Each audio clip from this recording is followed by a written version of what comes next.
Jean-Christophe Ruffin, nous vous retrouvons à la Galerne car vous êtes le lauréat 2013 du prix Océane pour le Grand Cœur. Alors, la première question que je voudrais vous poser, c'est à quel moment, finalement, avez-vous écrit le Grand Cœur? Est-ce que c'était avant ou après Immortelle Randonnée? Je vous pose cette question parce que j'ai lu quelque part que vous faisiez un parallèle entre le chemin de Compostelle qui prépare à la liberté et le dénûment de Jacques Coeur lorsqu'il était en prison et qu'il confiait être enfin libre. Oui, tout à fait. D'abord, très heureux de revenir à la Galerne et surtout dans ces circonstances puisque je suis vraiment touché que le public de lecteurs exigeants qui sont les vôtres, hein, m'ait décerné ce prix, donc c'est un grand plaisir. C'est un grand honneur qui m'est fait. Alors, le Grand Cœur et Immortelle Randonnée, pour moi, sont liés, sont deux livres liés, parce que, en effet, j'ai d'abord écrit le Grand Cœur, je l'ai écrit au retour du chemin, c'est-à-dire que je suis parti sur le chemin, je n'avais pas l'intention d'écrire sur le chemin lui-même, je suis allé là-bas, au fond, pour prendre la distance et pour préparer mentalement, si vous voulez, la rédaction du Grand Cœur, ce que j'ai fait à mon retour. Et puis c'est bien après que j'ai écrit sur le chemin lui-même. Mais donc les deux livres sont liés. Et effectivement, dans l'approche que j'ai pu avoir de Jacques Coeur, il y a cette dimension de dénûment, de perte. Ça n'est pas seulement un homme qui a réussi, c'est un homme aussi qui a tout perdu. Et le chemin aide à comprendre cette démarche. D'abord parce que c'était un petit peu... Je ne sais pas ce qui m'est arrivé, moi je n'ai pas été en prison ni quoi que ce soit, mais enfin j'avais quand même, je suis passé d'un statut à un autre, hein, de statut d'ambassadeur, etc., à un simple citoyen qui écrit des livres. Et le dénûment, finalement le chemin aide à comprendre qu'il n'est pas seulement une perte, mais une liberté. Et j'ai mis dans ce personnage de Jacques Coeur voilà, ce bonheur paradoxal de se retrouver libre en ayant tout perdu. Alors il y a ce livre Immortelle Randonnée qui est un véritable succès hein, auprès des pèlerins comme des autres. Et ce pèlerinage pour vous devait être, je crois, une rupture. C'est cela? Oui, c'est-à-dire que d'abord il y avait l'idée de préparer donc, le livre, le Grand Cœur. Il y avait l'idée aussi au fond d'accuser le coup. Je venais de passer 3 années avec des responsabilités politiques. Entouré par tous les fastes de la République.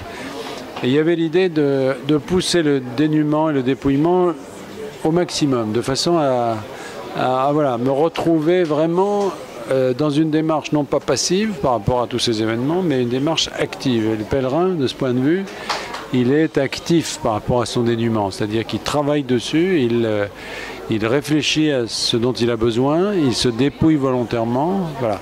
Et c'est effectivement une rupture parce que c'est aussi quelque chose qui vous permet de prendre de la distance par rapport à votre rôle social. Sur le chemin, personne ne vous demande qui vous êtes, on vous demande juste d'où vous venez. On ne vous demande pas non plus où vous allez, c'est évident. Voilà. Donc c'est une rupture réversible, hein, parce qu'on revient du chemin, mais c'est une rupture quand même parce qu'elle est plus profonde qu'on pourrait croire et elle se poursuit même après le retour.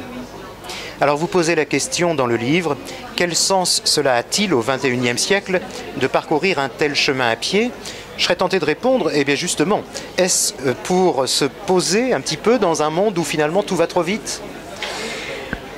Oui, alors il y a cette dimension de cheminement à pied est très très importante. Le pèlerinage, on peut le faire de différentes manières. On peut partir en avion et passer un week-end à Compostelle, ça se fait. On peut y aller en train, en voiture, en bateau, que sais-je. La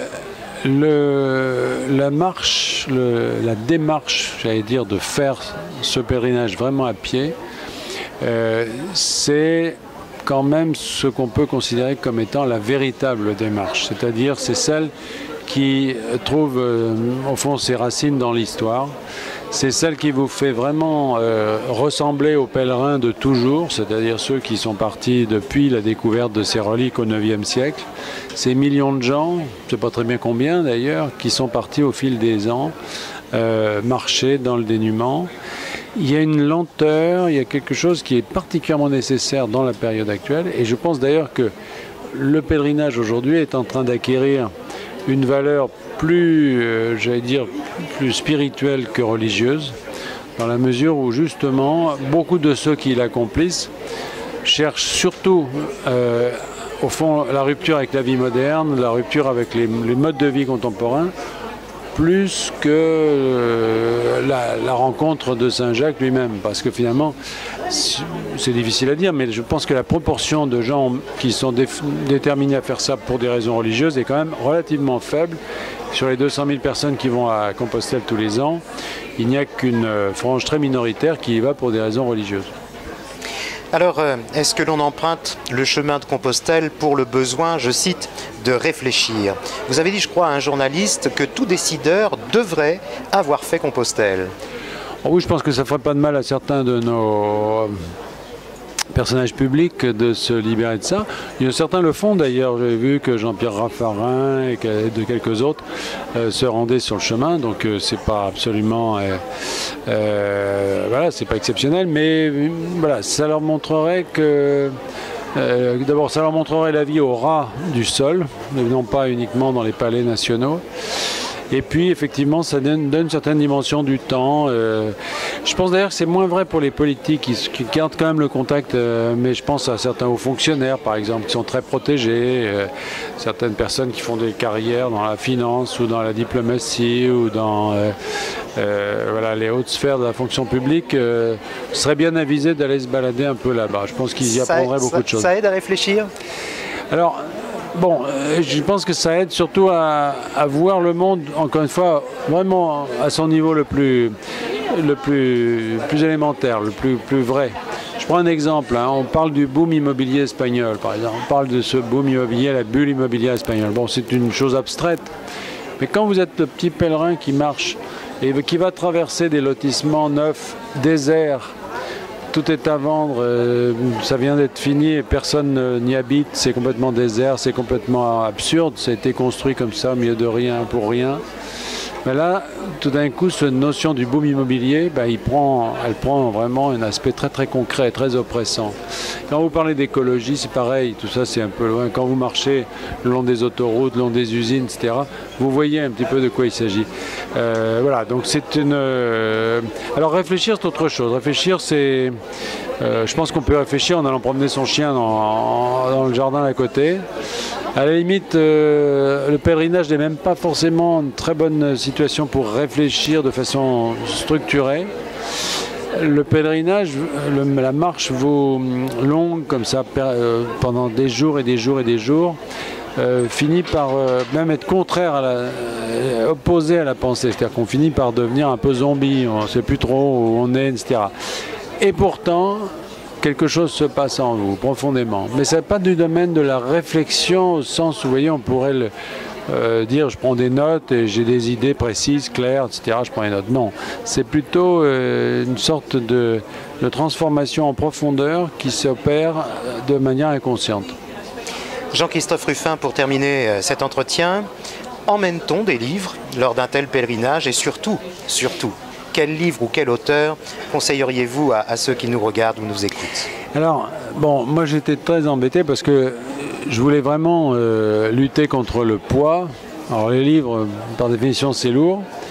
Le chemin est long. Je ne savais pas très bien si j'aurais le temps, si j'aurais le goût ou pas de... J'avais regardé un petit peu ce que faisaient les autres. Sylvain Tesson, par exemple, conseille beaucoup la poésie parce qu'il trouve que voilà, c'est ce qu'on peut lire quand on fait ce genre de choses. Je crois qu'il a raison. Moi, j'ai très peu lu. J'ai très peu lu pendant le chemin. Et en discutant avec les autres, je me rends compte que pratiquement personne ne lit. Beaucoup de gens écrivent, ce qui n'était pas mon cas d'ailleurs, j'ai écrit au retour, mais beaucoup de gens prennent des petites notes. Mais très peu de gens lisent, parce que la lecture suppose de s'abstraire du monde qui est autour de vous, alors que dans le pèlerinage, on est complètement dedans. On est presque, pas agressé, mais en tout cas, voilà, tout est nouveau, tout est un tout petit peu angoissant, parce qu'on ne sait pas où on va dormir, où on va manger, où on va boire, qui on va rencontrer, s'il y a un chien qui va vous sauter dessus, enfin voilà. Donc on est dans le monde.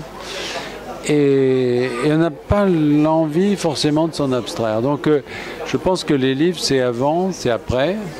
Je suis quelqu'un qui lit beaucoup, mais finalement pendant le pèlerinage, assez peu. Et si j'avais emporté quelque chose, ce n'était pas le cas, je pense que c'est effectivement la poésie ou des écrits un peu mystiques, un peu voilà, qui seraient les plus adaptés. Et en tout cas les moins lourds. Merci beaucoup en tout cas. Merci Jean-Christophe Ruffin.